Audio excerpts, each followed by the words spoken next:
नमस्कार दोस्तों, जन मुद्दों की बात धर्मराज के साथ मेरे शो में आप सबका स्वागत है। आज मैं बहुत ही महत्वपूर्ण शख्सियत के साथ बैठा हुआ हूँ।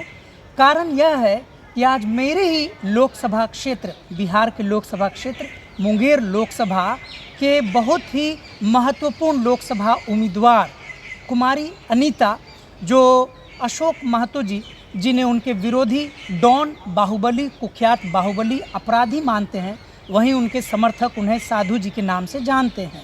उनके चुनाव प्रबंधन समिति के एक बहुत ही महत्वपूर्ण व्यक्ति डॉक्टर राजीव रंजन सिन्हा जी हमारे साथ बैठे हुए हैं। डॉक्टर राजीव रंजन सिन्हा 2011 से 2016 तक काशीचक नवादा जिला के जिला पार्षद रह चुके हैं।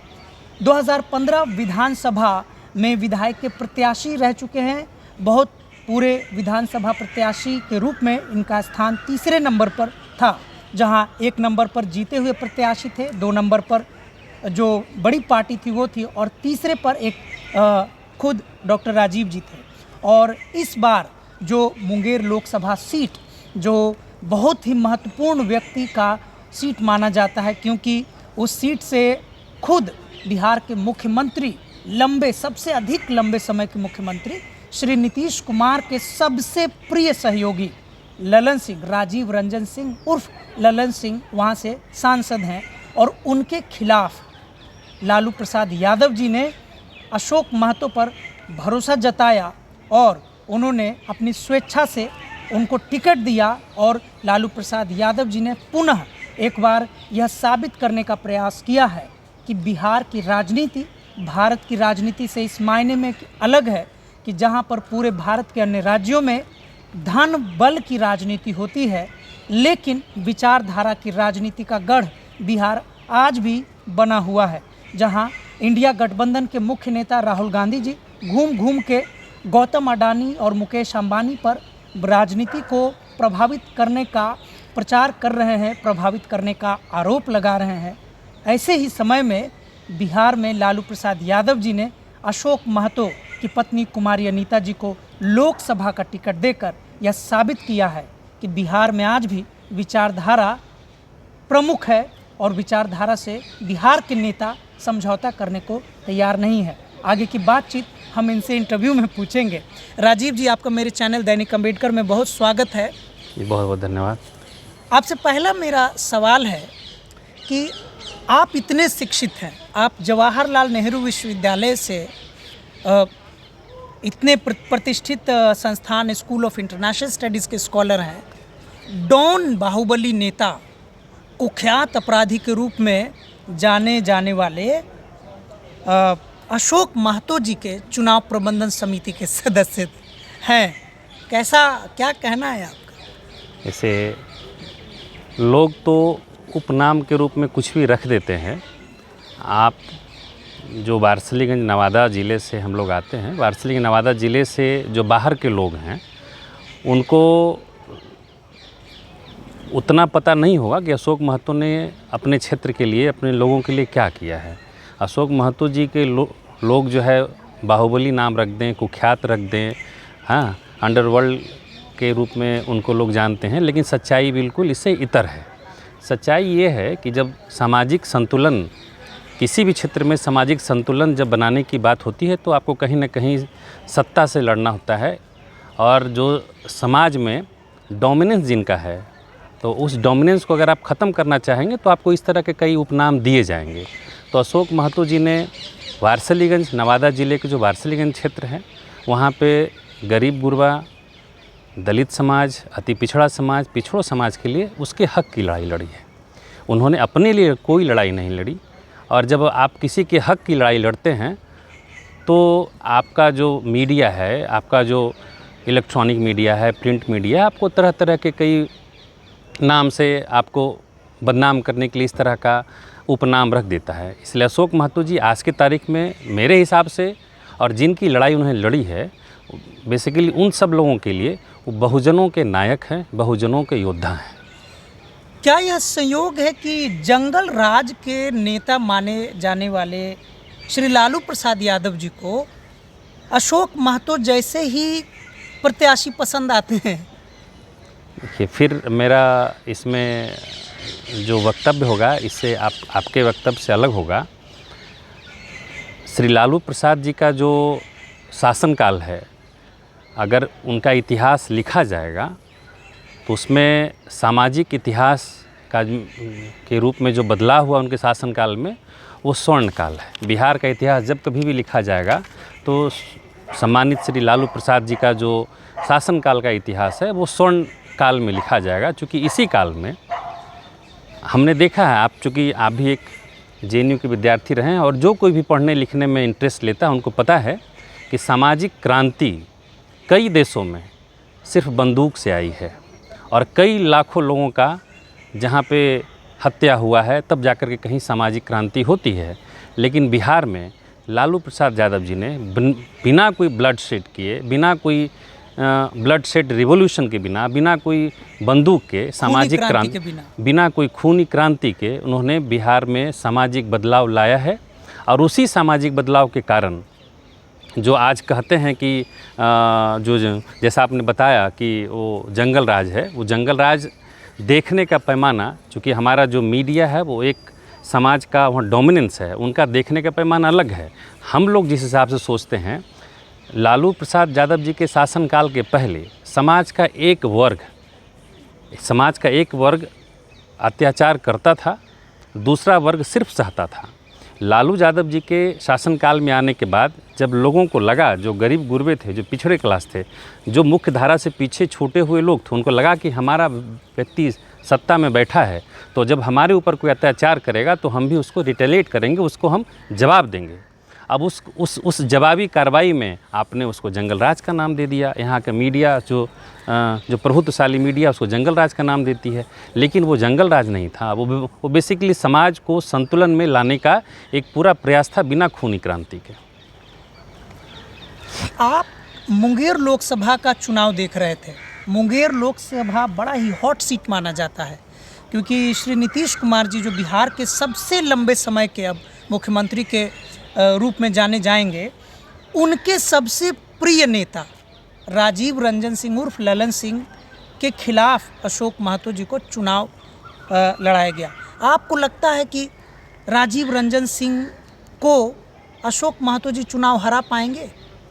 सबसे पहले तो मैं इसमें बिहार के पूर्व मुख्यमंत्री श्री लालू प्रसाद जी और बिहार के पूर्व उप मुख्यमंत्री श्री तेजस्वी यादव जी का मैं धन्यवाद देना चाहूँगा कि उन्होंने जेल से निकलने के बाद जो व्यक्ति 17.5 साल जेल में रहा और समाज के लिए जो है लड़ाई लड़ी अशोक महतो जी ने, उस लड़ाई को उन्होंने पहचानने का काम किया और लोगों के लिए जो काम उन्होंने किया है उसको उन्होंने पहचानने का काम किया है।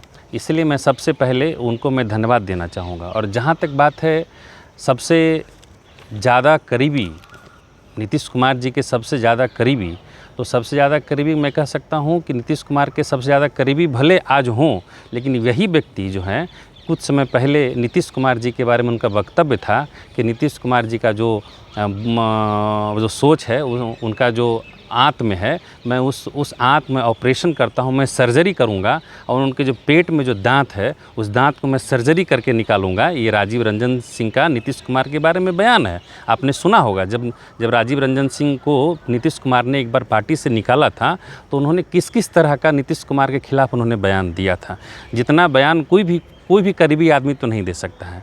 बहरहाल जब फिर पार्टी में गए तो आज फिर से क्लोज हो गए।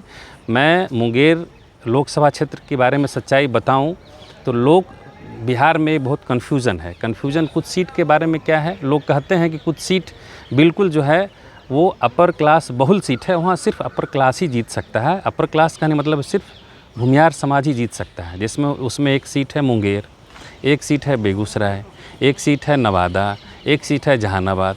ये बिहार में इस तरह का बना के रखा गया है कि जैसे ये 4-5 जो सीट है बिहार में, ये सिर्फ सवर्ण बहुलता वाला सीट है, यहाँ सिर्फ सवर्ण को ही टिकट मिल सकता है। लेकिन सच्चाई बिल्कुल इसके इतर है। इस बार श्री तेजस्वी यादव जी ने इस सामाजिक सच्चाई को पहचाना और उसके आधार पे न सिर्फ मुंगेर में बल्कि नवादा में, जहानाबाद में, हाँ, उन्होंने बेगूसराय में उन्होंने इस सामाजिक सच्चाई को स्वीकार करके उसके हिसाब से उन्हें टिकट देने का काम किया। और इस बार हम लोग मुंगेर में लगभग 1 लाख वोट से ज़्यादा से आरजेडी वहाँ से जीतने जा रही है। मुंगेर लोकसभा के नेता के रूप में ललन सिंह जी का दावा था प्रचार में कि मुंगेर लोकसभा में उन्होंने बहुत काम किया और मुंगेर लोकसभा आज बिहार में जो हॉट सीट बना है उसका श्रेय ललन सिंह को ही जाना चाहिए, क्योंकि उन्होंने मुंगेर लोकसभा के लोगों के लिए बड़ा विकास का काम किया। मैं आपसे एक बात पूछना चाहूँगा, क्या आप इधर कभी मुंगेर लोकसभा क्षेत्र में जो क्षेत्र आते हैं 6 विधानसभा, कभी चूँकि आपका घर पड़ता है बेलछी में, मैं नहीं जा पाता नहीं जा पाते हैं। अगर आप कभी मुंगेर विज़िट करेंगे तो आप पाएंगे कि मुंगेर की हालत, अगर आज के दौर में बिहार में अगर कुछ विकास है तो मुंगेर विकास के पायदान पे सबसे 40वां जो ज़िला है ना, सबसे पिछड़ा ज़िला अगर है। मैं तो समझता था, मैं नवादा से हूँ, मैं समझता था कि नवादा शायद पूरे बिहार में सबसे पिछड़ा ज़िला है, लेकिन मुंगेर जाने के बाद पता चला कि मुंगेर तो हमसे कहीं ज़्यादा पिछड़ा है। तो वो जो विकास का ढिंढोरा पीट रहे हैं, विकास तो मुंगेर तो हम सब लोग जानते हैं कि ऐतिहासिक शहर है। एक समय में मुंगेर ने पूरे भारत पे राज किया। 17वीं 18वीं शताब्दी में मुंगेर से पूरे देश पे शासन होता था। आज वो मुंगेर, आप जिला मुख्यालय की मैं बात करूं, छोड़ दीजिए गांव की हालात, मैं जिला मुख्यालय की मैं बात करूं तो मुंगेर के जिला मुख्यालय में एक सही सड़क नहीं है जो आपको लगे कि आप जिला मुख्यालय में घूम रहे हैं। पूरे जिला मुख्यालय में जाने के लिए 4 व्हीलर गाड़ी से आप अपने घर तक नहीं जा सकते हैं। पूरे मुंगेर जिला मुख्यालय के ये हालत है। और बिज़नेस की बात करूं, कोई भी जिला या कोई भी जगह बिना बिज़नेस का सफल नहीं होता है, व्यवसाय से सफल नहीं होता। मुंगेर में कोई बड़ा व्यवसायी है ही नहीं, क्योंकि वहाँ पे कुछ लोगों ने वहाँ के व्यवसायी को डरा धमका करके, और जो बिज़नेस का जो क्षेत्र है, बैंक है और अदर जो एक्टिविटी है, हॉस्पिटल है, जो बेसिक इंफ्रास्ट्रक्चर है, उस सब को मुंगेर में जानबूझ करके ख़त्म करके सब दूसरे ज़िला में अगल के खगड़िया और बेगूसराय में शिफ्ट कर दिया गया है और पूरे मुंगेर की इकोनॉमी को तहस नहस किया गया है। पूरे बिल्कुल ये रणनीति के तहत मुंगेर के विकास को बिल्कुल रणनीति के तहत बर्बाद कर दिया जा रहा है। आपके नेता अशोक महतो उर्फ साधु जी यानी कुमारी अनीता जी के प्रचार में खुद तेजस्वी यादव पहुंचे थे। वहां से उन्होंने भाषण मंच से दिया कि ये आगड़े पिछड़े की लड़ाई है, भूलना मत। तो इस प्रकार से आपको नहीं लगता है कि इंडिया गठबंधन की राजनीति से मुंगेर लोकसभा में खुले रूप से खुद तेजस्वी जी ने जातिवाद को बढ़ावा दिया अपने इस भाषण के माध्यम से? अशोक महतो जी को जातिवाद के कारण ही सामने किया गया है? नहीं, मैं इसको नहीं मानता हूँ कि इसमें जातिवाद का कोई रंग है। देखिए, जब समाज में दबे पिछले लोग, जो दबे कुचले लोग होते हैं, जब अपना अधिकार के लिए सर्ट करते हैं, अपना अधिकार के लिए जब आगे बढ़ते हैं, तो आप उसको जाति का रंग भले दे देते हैं। यहाँ का मीडिया जाति का रंग दे देता है, लेकिन बेसिकली मुंगेर में हम अपना हक मांगने के लिए आगे बढ़े थे। मुंगेर हमारा पारंपरिक सीट है। मुंगेर पे, चूँकि देखिए, इस देश में जाति एक बहुत बड़ी सच्चाई है। ज़िंदगी से लेकर के मरने तक जाति के हिसाब से यहाँ सब कुछ होता है। क्योंकि कास्ट एक डोमिनेंट फैक्टर है, तो राजनीति भी इससे अछूता नहीं है। तो मैं मुंगेर में अगर सोशल जो डेमोग्राफिक सिचुएशन है उसके हिसाब से बात करूं तो मुंगेर में तकरीबन 17 लाख की आबादी, 16 से 17 लाख की आबादी बैकवर्ड, दलित, अति पिछड़ा की है। तो 17 लाख की आबादी में, और वहाँ का जो टिकट है, हमेशा कभी बैकवर्ड या मोस्ट बैकवर्ड या दलित समाज को कभी दिया नहीं गया। ये पहला मौका है कई सालों के बाद। आपको याद होगा तकरीबन 25 सालों पहले ब्रह्मानंद मंडल कभी जीतते थे, यहाँ से जीते थे, लेकिन ऐसा यहाँ का डिलिमिटेशन किया गया उसके बाद 2000 परिसीमन, हाँ, जब से 2008-9 में जब से नया पार्लियामेंट का चुनाव होना शुरू हुआ 2009 में परिसीमन के बाद, तो यहाँ का मोकामा विधानसभा को जोड़ने के बाद ऐसा परिसीमन बनाया गया कि यहाँ पे सिर्फ जो है बैकवर्ड समाज कभी जीत नहीं पाए। लेकिन अभी भी लेकिन और हुआ भी वही, परिसीमन के बाद कभी हमेशा जो है दूसरे लोग जीतते रहे। लेकिन इस बार जब कुर्मी समाज, धानुक समाज, अति पिछड़ा समाज जब एक हुआ, जब जिनका वहाँ जो सोशल कंपोजिशन है लगभग 6 लाख के आसपास है, तो 6 लाख के आसपास के सच्चाई को आप दरकिनार नहीं कर सकते हैं। तो 6 लाख के साथ साथ जो कि मुंगेर में हमारे पास जनता, इसलिए हम लोग 17 लाख की बात कर रहे हैं, क्योंकि अशोक महतो जी ने जिनके हिस्से की लड़ाई लड़ी वो भी लोग मुंगेर में हमारे साथ आ गए, तो हमारी ताकत 15 से 17 लाख के बीच की हो गई। क्योंकि अशोक महतो की पहचान ही दूसरों के हक की लड़ाई लड़ने की रही है। पिछड़े दलित गरीब और उनके लिए जो सामाजिक मुख्यधारा से पीछे छोटे हुए लोग हैं, उनके हिस्से की लड़ाई अशोक महतो जी ने लड़ी है। तो उनके हिस्से की लड़ाई लड़ने के कारण वहाँ पे जो हम लोगों का जो समाज है, कुर्मी और धानुक समाज के अलावे जिनकी लड़ाई उन्होंने लड़ी, जिनके हक की लड़ाई लड़ी, वो लोग हमारे साथ आ गए। इसलिए हम लोग वहाँ 15 से 16 लाख को रिप्रेजेंट करने के लिए वहाँ पहुँचे थे। और ये सामाजिक सच्चाई है, इसमें कोई जातिगत रंग नहीं है। नीतीश कुमार जी 2005 से लगातार मुख्यमंत्री के पद पर हैं। नीतीश कुमार जी परिसीमन के बाद भी जो कैंडिडेट लगभग उतारते रहे हैं, उनके कैंडिडेट की जीत होती रही है। आप कहेंगे नीतीश कुमार खुद भी उसी जाति के हैं जिस जाति के अशोक महतो जी हैं।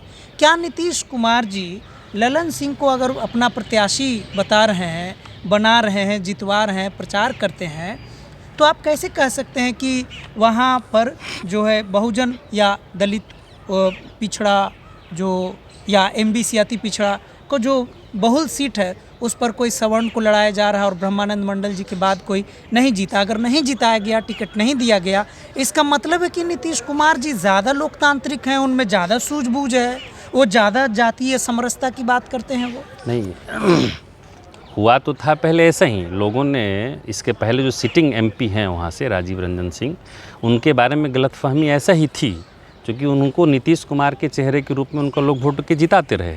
लेकिन उन्होंने जो काम किया, उन्होंने शैलेश मंडल जी जो हैं, शैलेश कुमार पूर्व मंत्री बिहार सरकार जो कि जदयू से ही आते हैं, ललन सिंह जी ने उनको विधानसभा में हराने का काम किया 2020 में। उसके बाद सूरजगढ़ा से लड़ रहे थे जदयू के टिकट पे रामानंद मंडल जी, उनको हराने का काम ललन सिंह ने किया। तो इन सब का जो गुस्सा रहा, इन सब को गुस्सा रहा। और एक मुंगेर में एक पुल बना है जिसको ब्रह्मानंद मंडल जी ने अपने दौरान, अपने ज़िंदगी के दौरान उस पुल को लड़ करके बनवाया, हंगर स्ट्राइक किया, स्ट्राइक पर बैठे आंदोलन किया और उस पुल का निर्माण हुआ। लेकिन ललन सिंह के द्वारा उस पुल का जब निर्माण हुआ तो उसका नामकरण, लोगों का क्षेत्र का डिमांड था कि ब्रह्मानंद मंडल जी के नाम पे इस पुल का नामकरण हो। ललन सिंह जी ने सिटिंग एमपी होने के कारण वो भी नहीं होने दिया। तो जो आदमी लड़ करके अपने जीवन में कुछ बनाया हो, उसका नामकरण उसकी ज़िंदगी के बाद भी आप उसके नाम पे नहीं करते हैं, तो इस बात का रिजेंटमेंट वहाँ के स्थानीय लोगों में था।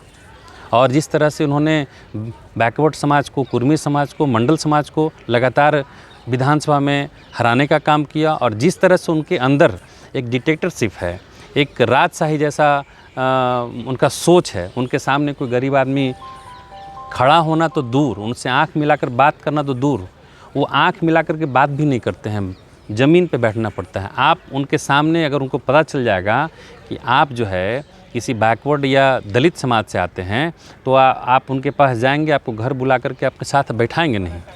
तो उनका जो इस तरह का जो अंदाज़ है, आज के लोकतंत्र में इस तरह का अंदाज से राजनीति नहीं हो पाएगी। और इस चीज़ को मुंगेर की जनता ने समझ लिया कि ये जो है हमारे क्षेत्र का विकास करना तो दूर, हमको सम्मान देना भी नहीं चाहते हैं। इसलिए उसका रिजेंटमेंट इस चुनाव में देखने को मिला है। और इस बार जदयू के जो प्रत्याशी रहे हैं, जो एनडीए गठबंधन के जो प्रत्याशी हैं राजीव रंजन सिंह, उनको आप देखिएगा 4 तारीख के चुनाव में, 4 तारीख के मतगणना में उनको करारी शिकस्त का सामना करना पड़ेगा। आप कह रहे हैं कि उनको शिकस्त का सामना करना पड़ेगा ललन सिंह जी को, राजीव रंजन जी को। लेकिन जो जिस प्रकार से अनंत सिंह को जेल से बाहर निकाला गया, बिल्कुल उसी समय के लिए जितने समय में वो चुनाव की तैयारी कर सकें और ललन सिंह जी को चुनाव जितवा सकें, पूरी मीडिया के हीरो बने रहे, जितने भी दिन जेल से बाहर रहे अनंत जी, दिल्ली के सर्किल के पत्रकार, एबीपी न्यूज़ और राष्ट्रीय मीडिया के पत्रकार अनंत सिंह का इंटरव्यू ले रहे थे, लोग हंस रहे थे, मज़ा ले रहे थे।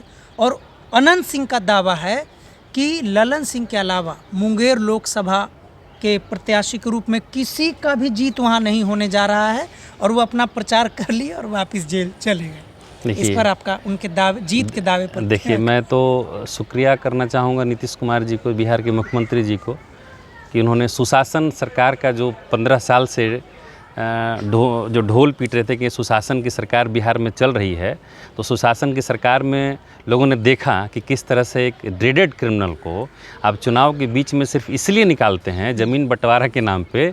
और ज़मीन बंटवारा क्या होता है कि अगले दिन से, जिस दिन से वो निकलते हैं, अगले दिन से उनका जो लिस्ट आ जाता है कि फलाना टाइम पे 10 बजे से लेकर के 6 बजे शाम तक किस किस गांव में विजिट करेंगे, ज़मीन बंटवारा का करने के लिए गांव में विजिट कर रहे थे। तो ये सुशासन का ये जो ढोल था, नीतीश कुमार जी का इस बार भी ओपन जो है पब्लिक के सामने आ गया कि सुशासन का ढोल जो 20 साल से ये जप रहे थे उसका भंडा फूट गया। दूसरी बात कि अनंत सिंह जो ये दावा कर रहे हैं, अनंत सिंह जी के बाहर निकलने से वो तो कह रहे हैं कि हम नाम भी नहीं जानते अशोक महतो कौन है। उन्होंने अपने एक वीडियो में कहा कौन है ये। तो देखिए क्या है कि अनंत सिंह अपने मुंह से स्वीकार कैसे करेंगे कि उनको चैलेंज करने वाला आदमी उनके क्षेत्र में आ गया है। ये अपने मुंह से स्वीकार नहीं करेंगे, क्योंकि उनको पता है कि अब अगर मैं बोलूँगा तो मेरी करारी हार तय है, इसलिए वो अपने मुंह से खुद अपनी हार को स्वीकार नहीं करना चाहते हैं। सच्चाई यही है कि अनंत सिंह जी के बाहर आने से हमारे वोट में काफ़ी इजाफा हो गया। लोगों ने देखा कि जो नीतीश कुमार सरकार का सुशासन का जो इतना बड़ा ढोल पीटे थे, उनका डबल स्टैंडर्ड सब लोगों ने देखा और देखा कि किस तरह से एक वैसा आदमी जो हमेशा गरीब गुरबों के लिए लड़ा है, उसको परास्त करने के लिए आप जो है एक ऐसे क्रिमिनल को बाहर निकाल रहे हैं जो कि हमेशा से गरीब गुरबों के ऊपर ही अत्याचार करता रहा है। तो इस चीज़ को वहाँ की जनता ने समझ लिया और इसीलिए अनंत सिंह जितना दिन बाहर में रहे, हमारे लिए उतना फ़ायदा ही हुआ। गरीब गुरबा का इतना वोट है, जितना अति पिछड़ा और दलित समाज, पिछड़ा समाज का वोट है, वो हमारे पीछे एकजुट हुआ। इसीलिए अनंत सिंह तो उनको पता चल जाएगा कि वो हमको पहचानते हैं, अशोक महतो जी को पहचानते हैं कि नहीं पहचानते हैं। मोकामा का जब विधानसभा का जब बैलेट खुलेगा तब उनको समझ में आ जाएगा। लेकिन अनंत सिंह के बारे में तो कहा जाता है कि वो छोटे सरकार हैं। इत्तेफाक से अनंत सिंह भी मेरे गांव के बगल के ही हैं। मेरे गांव से मात्र 7-8 किलोमीटर दूर उनका गांव है। अनंत सिंह चाहे जेल में हो, निर्दलीय जीत जाते हैं, चाहे वो पार्टी से बगावत करे तब भी चुनाव जीत जाते हैं, पार्टी में रहे तो चुनाव जीत ही जाते हैं। अनंत सिंह पिछले कुछ वर्षों से उस व्यक्ति का नाम है जिसकी ज़रूरत जदयू को भी पड़ती रही है, राजद को भी पड़ती रही है, और बीच बीच में जब संतुलन बिगड़ जाता है तो साइड से, पीछे से, बैकडोर से भी अनंत सिंह की ज़रूरत पड़ जाती है। आप कह रहे हैं कि उस व्यक्ति को पता चल जाएगा मोकामा विधानसभा चुनाव में।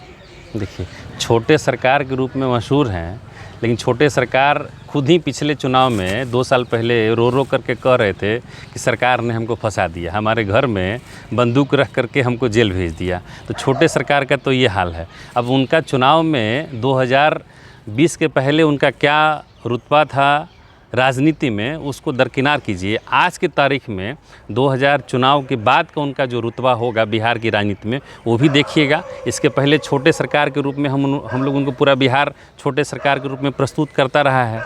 उसके बाद अब 2024 के बाद जब रिजल्ट आएगा तो छोटे सरकार कौन से सरकार के रूप में जाने जाएंगे, ये भी आप देखेंगे। तो अनंत सिंह कोई फैक्टर नहीं है हमारे लिए। मुंगेर लोकसभा क्षेत्र में अनंत सिंह कोई फैक्टर नहीं है। अनंत सिंह के नाम पे, अनंत सिंह का मोकामा विधानसभा में जब हम लोग घूम रहे थे, अनंत सिंह का नाम भी हम लोगों ने कहीं नहीं लिया। और अनंत सिंह से जो परेशान लोग थे, अनंत सिंह जो बने छोटे सरकार के रूप में जो जाने जाते हैं, अनंत सिंह छोटे सरकार बने किसके ऊपर राज करके? पिछड़ा, दलित, अति पिछड़ा, मुस्लिम, ये जो जातियां हैं, जो गरीब गुरबा है, उन्हीं के ऊपर राज करके, उनको क्रश करके, उनके ऊपर अत्याचार करके वो छोटे सरकार के रूप में जाने जाते रहे हैं। तो जब अब वहाँ की जनता को छोटे सरकार से ऊपर जब बड़ा सरकार को वोट करने की बारी आ रही है, तो बड़े सरकार हैं अशोक महतो जी।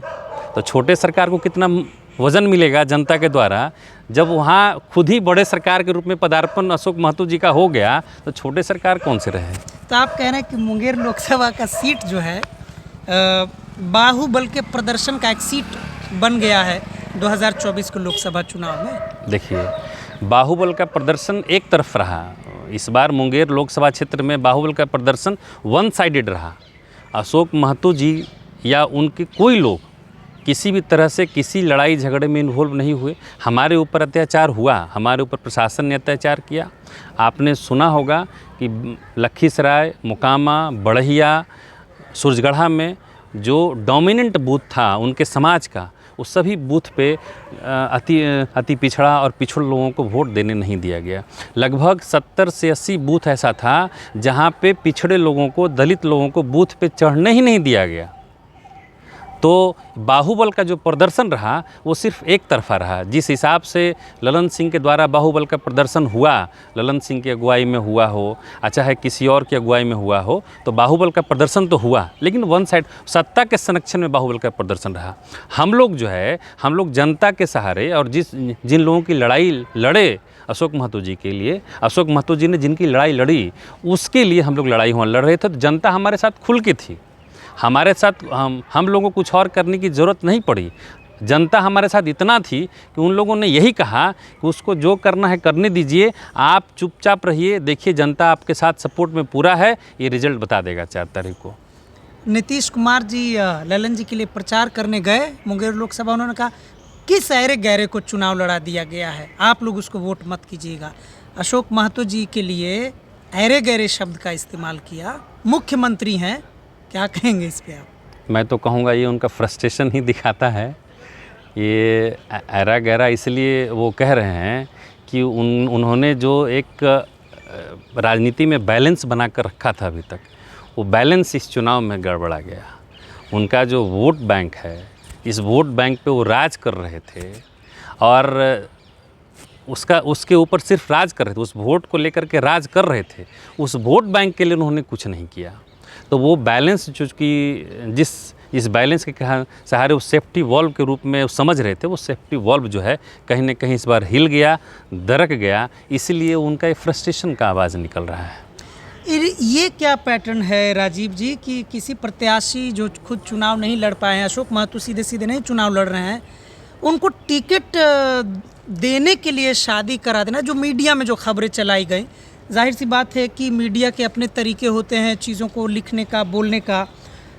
शादी कराई गई, उनको लोकसभा का टिकट दिया गया और एक नौसिखिया महिला को सांसद का चुनाव लड़ा दिया गया।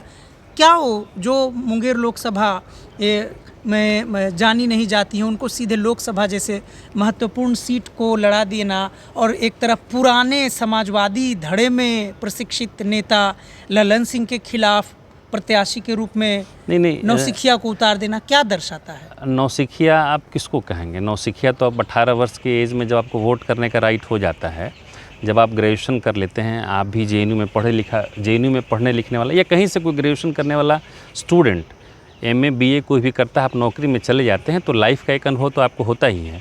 और जब आप राजनीति करने के लिए आगे आते हैं, जो कि कुमारी अनीता जो वहाँ की कैंडिडेट हैं, वो ऑलरेडी जॉब में हैं, वो ऑलरेडी सर्विस सेक्टर में हैं, उन्होंने पब्लिक डीलिंग करी है, पिछले 15 साल से वो पब्लिक डीलिंग ही कर रही हैं। तो उन्होंने ज़िंदगी के अनुभव को देखा है और उस पूरे अनुभव को ही उनको टिकट मिलने के बाद उन्होंने उस अनुभव को पूरा लोकसभा क्षेत्र में हमने देखा कि किस तरह से, जिसको आप नौसिखिया कर रहे हैं, बेसिकली वो एक्सपर्ट हैं, वो पब्लिक डीलिंग में एक्सपर्ट हैं।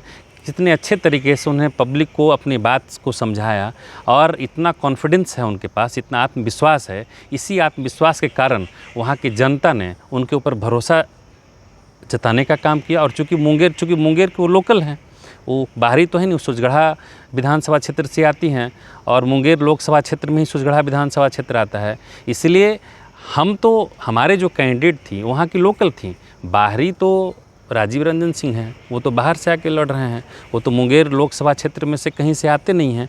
तो हमारा जो कैंडिडेट था मुंगेर लोकसभा क्षेत्र से आता है। तो पहला हमारा तो यही था कि भाई हम मुंगेर लोकसभा क्षेत्र की बेटी है, घर की बेटी है, तो घर की बेटी जितने अच्छे तरह से घर को समझेगी, बाहर आने वाला कोई भी व्यक्ति शायद उस तरह से नहीं समझ पाएगा। और जो व्यक्ति वहाँ पे रह कर के 10 साल राज किया हो फिर भी अपने घर को नहीं समझ पाया हो, इसलिए वहाँ मुंगेर के घर से उनको बाहर का रास्ता दिखाया, वहाँ के जनता दिखाने का काम करेगी। ये 4 तारीख को देखिएगा। और कुमारी अनीता जी के बारे में बताऊं कि इनको 10-15 साल का अनुभव है ज़िंदगी का, पब्लिक डीलिंग का। यहाँ पे सेंट्रल रेलवे हॉस्पिटल में चीफ फार्मासिस्ट के रूप में काम कर रही थी, इसलिए लोगों के मनोभाव को साझा करने का, पढ़ी लिखी महिला हैं, और आप समझ लीजिए कि मुंगेर लोकसभा का ये समझिए कि अच्छा दिन होगा जब हम लोग 4 तारीख के रिजल्ट जब लेंगे तो मुंगेर सभा जो लोकसभा क्षेत्र का जो 5 साल का इनका जो कार्यकाल होगा जीतने के बाद, वो आप देखिएगा जो दूसरे लोग वहाँ जीतते रहे हैं पिछले 10 साल 15 साल से, उनका कार्यकाल और 5 साल कार्यकाल में आपको आसमान ज़मीन का अंतर दिखेगा। आज का आखिरी सवाल करूंगा, मुंगेर लोकसभा सीट के बारे में जो चर्चाएं हुई, रिपोर्ट्स हुए, उसको देखकर लगता है कि नीतीश कुमार जी के लिए मुंगेर लोकसभा सीट नाक का सवाल बन गया है, क्योंकि एक तरफ वो प्रत्याशी उनके प्रत्याशी के खिलाफ लड़ रहे हैं जिसको खुद नीतीश कुमार जी के शासनकाल में जेल भेजा गया, उन्हें सज़ा दिलाई गई, 17-18 साल उन्हें जेल में रहना पड़ा। दूसरी तरफ जो नीतीश कुमार जी के प्रत्याशी हैं, एनडीए गठबंधन के प्रत्याशी हैं राजीव रंजन जी, वो उनके सबसे पुराने और प्रिय नेताओं में से हैं। नीतीश कुमार कभी बर्दाश्त नहीं करेंगे कि अशोक महतो जी, जिनको उन्होंने जेल भिजवाया था, वो चुनाव जीत जाए और उनके बिल्कुल प्रिय मित्र नेता ललन जी चुनाव हार जाए। उस सीट के लिए वो कुछ भी करने को तैयार हैं, ऐसी रिपोर्टिंग्स चल रही है। इसको क्या समझें? मैं इस बात से, आपकी इस बात से पूरी तरह से इत्तेफाक रखता हूँ।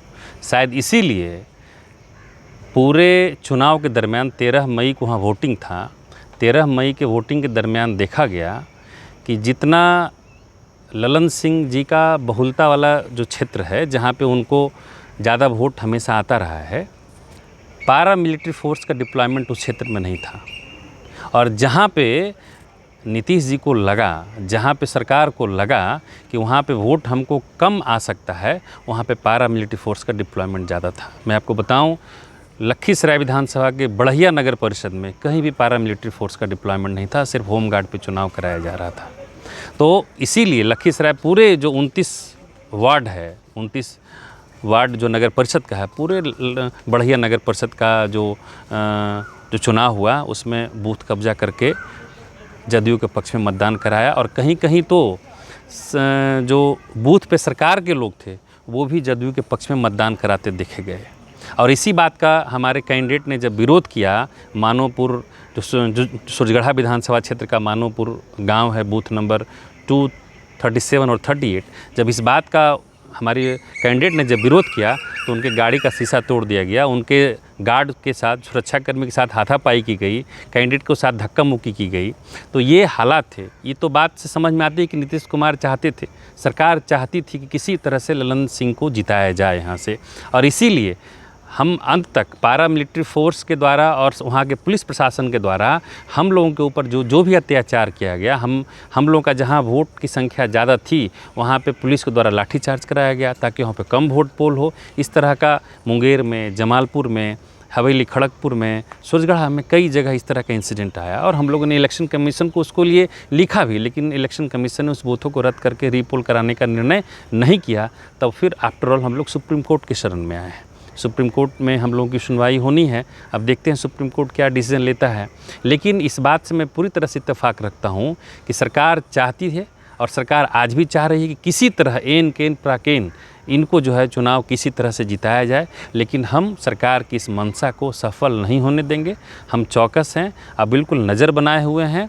सुप्रीम कोर्ट में हमने गुहार लगाई है, हमने सुप्रीम कोर्ट से दरख्वास्त लगाई है कि वहाँ मुंगेर लोकसभा क्षेत्र में फ्री एंड फेयर काउंटिंग करवाया जाए। और वर्तमान का जो एडमिनिस्ट्रेशन है, जो रिटर्निंग ऑफिसर है, उसके देख रेख में नहीं, उनको जो है मतगणना से अलग किया जाए और एक न्यूट्रल ऑब्जर्वर को अपॉइंट करके उनके देख रेख में वहाँ का मतगणना हो। तभी लगता है हम लोग जो है वहाँ पे सरकार अपने मनसे में फेल हो पाएगी। साथियों, आप सुन रहे थे डॉक्टर राजीव रंजन सिन्हा जी को, जो मुंगेर लोकसभा, जो बिहार के लोकसभा सीटों में से एक हॉट सीट बना हुआ था, उसके चुनाव प्रबंधन समिति में थे। बहुत करीब से इन्होंने पूरे चुनाव को देखा और अशोक महतो जी के बहुत ही ख़ास करीबी माने जाते हैं।